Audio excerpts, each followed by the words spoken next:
What's up, everybody? Hope you guys are having a wonderful day. There is a lot that needs to be talked about, so let's go. So, I know you guys are wondering, where have you been, Brian? What's going on? That kind of thing. Well, I have been working this whole summer, and work has been crazy. I just got done working the summer camp, and I'm back working at my other job, which was at the library at my university. So, that's what's going on. Granted, there's still a lot going on. I got like one more semester left, and it's kind of crazy. But who knows what's going to happen in my life. Alright, but the first thing I want to talk to you guys about is Batman.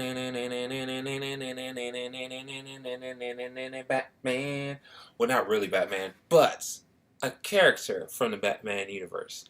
And Batman is my very favorite character in the DC universe, and I bet that's to everybody as well. But I'm not talking about Batman. I'm actually going to be talking about Batwoman. And you know how DC is coming up with this Batwoman series, which is really cool. Now, the DC Comics heroes depicted on the CW network have faced many, manner foes, but one of the most craziest may be with social media. Now, days after CW announced that they cast actress Ruby Rose as Batwoman, a role that she said was going to be, that's a childhood dream of hers to do, she quit Twitter. Now, she posted on Saturday that she was deleting her account to focus on her next two projects, but also part of that because like all the backlash that some fans were going to be about their casting. Now, DC reintroduced the character of Kate Kane, who's crime fighting as Batwoman in 2006. Now, Kate was presented as a wealthy socialite who had a past relationship with Renee Montoya, who was an ex-police detective in Gotham City. And the later story goes on that she is Jewish. Now, the whole complaints about the whole casting included, about Ruby Rose was that she is not a lesbian, she is not Jewish, and she does not have the acting skills to play that role. Now, Ruby Rose, she was baffled by this, posting on Everything on Late, that she came out at 12. And she spent the last 5 years being told that she was too gay for certain roles. She's like, how do y'all flip like that? I didn't change, she's her normal self, she's cool, she's badass, that kind of thing. Now, Batwoman is going to be premiering on CW this winter, and during the whole annual crossover of the, network series featuring DC characters like Black Lightning, Green Arrow, Flash, Supergirl, those kind of things. Spin-off series starting character is also being developed. Now, if you guys don't know Ruby Rose, she started off her career, in Australia as a model, TV host, and actress, and then in 2015 she joined the cast of Orange is the New Black on Netflix and appeared on many movies, such as Pitch Perfect 3, The Meg, and everything else along the way. And she's not the only person that gets criticized, when they quit their social media. Comedian Leslie Jones was targeted for, on Twitter because of her role in Ghostbusters. Keely Marie Tran, who played Rose in Star Wars: The Last Jedi, she was driven off Instagram because of all the racist and sexual harassment. Grant Gustin, who plays the Flash on CW, people were body slamming him because of a leaked photo of how he is, how people were looking at him like, oh, he's really too skinny and everything along the way. And then Grant Gustin, he went on saying, I'm happy with my body, and other kids who are built like me and thinner like me should be the same way. I mean, look at me, I'm thin. Look at this, I'm thin. You can literally see how thin I am, and I'm okay with that. And it's nothing wrong with that. And if you guys don't know about the character of Batwoman, she was introduced in DC Comics in 1956 as a part of the parade of additional Batman supporting cast such as, Ace the Bat Hound, Batmite, and Batgirl. And, part of that was to, for certain things for Batwoman, for the creation of Batwoman and Batgirl was to give Batman and Robin love interests. And, the growing ranks kept going on and on and on about this whole thing. And, like I said, it's representing it also fits into the LGBTQ representation, not giving, about the whole characters and everything else along. I mean, if you look at Legends of Tomorrow, White Canary, played by Kathy Lotz, who is bisexual and leads the Legends of Tomorrow. And then you got Mr. Terrific, who's played by Echo Kilum, who is gay and serves as the scientific ally of the Green Arrow. Last year we saw the Ray, played by Russell Tovey, a hero from a parallel dimension, give an on-screen kiss with his boyfriend, Citizen Code.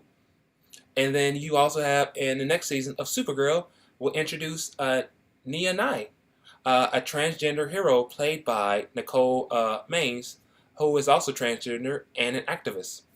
So you basically, people, you got all this going on, and people are criticizing all this kind of thing. You should not be criticized. You should be happy for these people. You should love, if this is their childhood role, that'd be great. Like for me, I would love to play Static Shock. If I can be on Black Lightning and play Static Shock, that would be badass. I mean, granted, I don't have dreads or anything, but they can make it work in some way. Or, who knows, I can play another black superhero, like, I don't know, Blade. I would love to play Blade as well.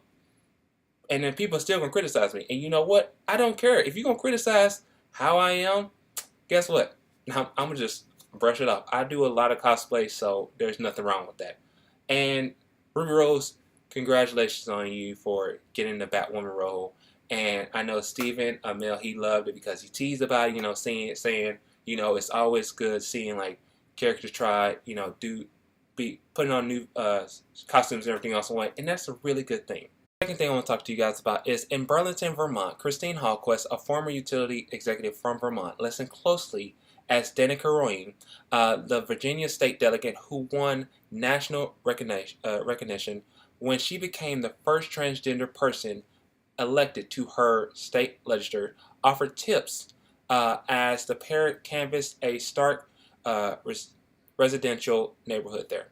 Now, Ms. Hallquist is transgender, along with Miss Royan, but the advice that Miss Royan gave her had nothing to do with gender identity.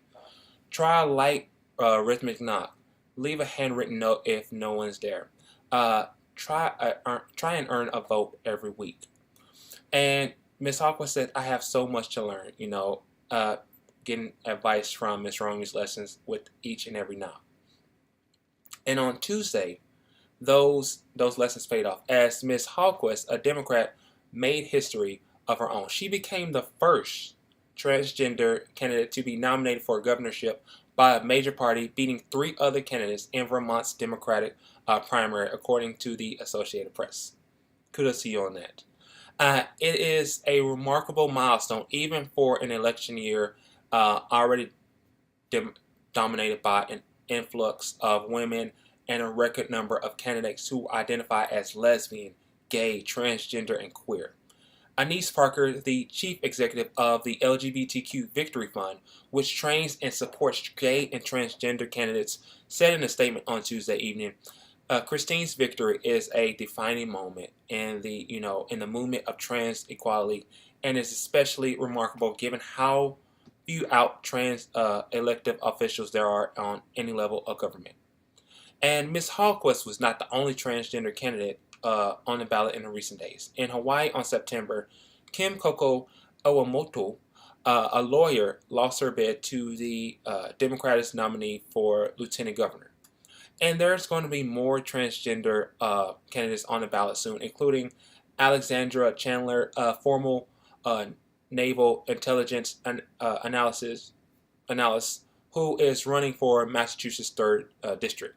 Ms. Chandler is out there making a difference for herself in a crowded congressional primary in early September by emphasizing both her national security bona fides and the historic nature of her candidacy.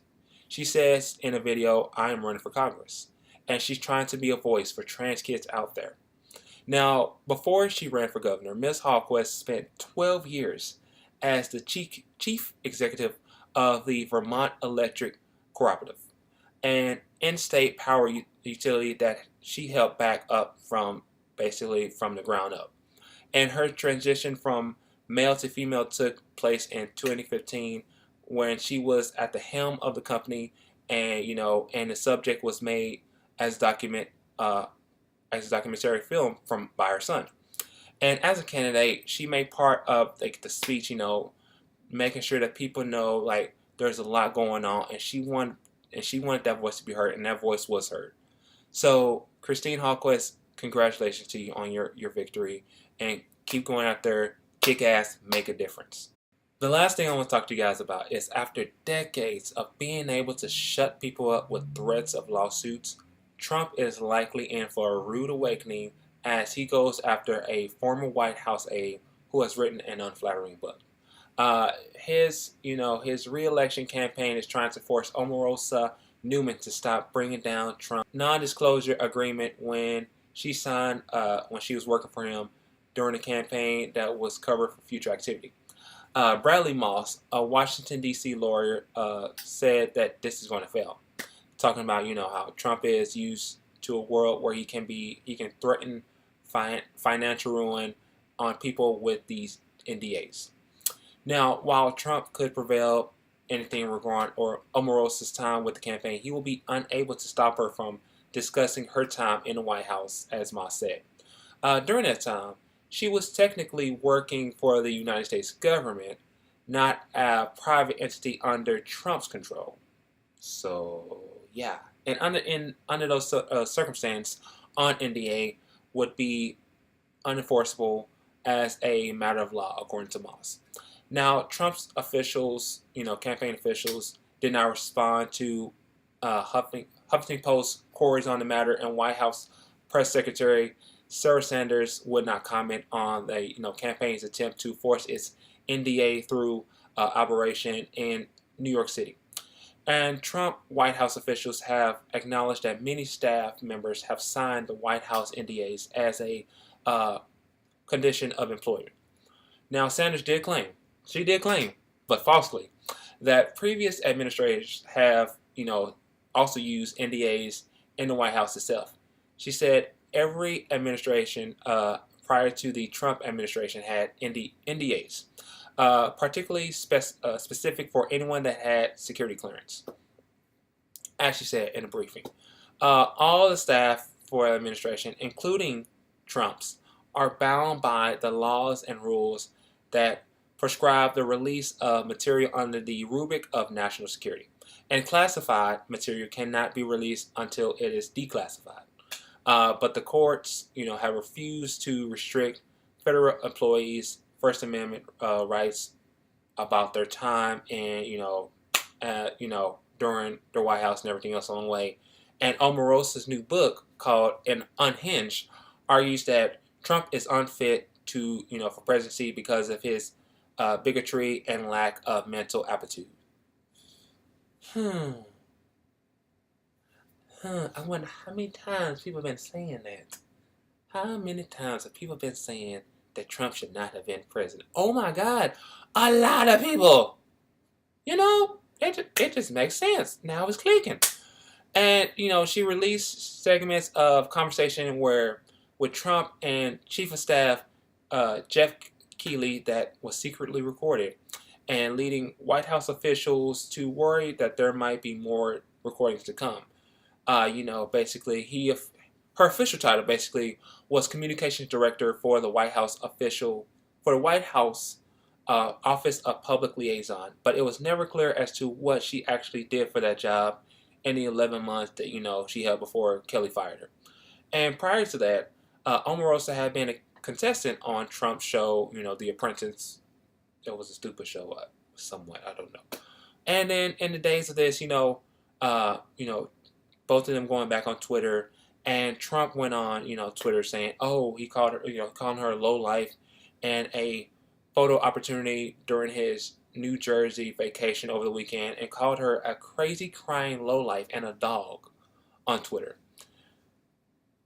People, you do see what is going on in our nation, right? You do see how we have a racist president, but yet people say, oh no, he's not racist. Right. So it's okay for y'all, for him to be in the White House. But when he says something racist, y'all, it's just, and it's so weird because people like, I'm not trying to be racist, but you are trying to be racist, and that, there's a saying for that. I can't remember the name of it. It's like Klansplaining, like the Ku Klux Klan, but it's like Klansplaining, but it's weird. And I need, Omarosa, granted, she's been out there somewhat, but you know, she means well, and she has a lot to say, so we need to listen to her. And I want you guys to tell me what you guys think about that. Tell me what you think about the whole Omarosa and Trump thing, about, you know, Miss Hallquist. Tell me what you guys think about Ruby Rose and Batwoman. Like, share, comment, subscribe. Let the people know I'm out there for you guys, because I'm always out there for you guys no matter what. I love you guys. So, you know, granted, I might be busy from time to time, but you know what? I'm always out there for you guys. So with that being said, I love you guys. Peace out.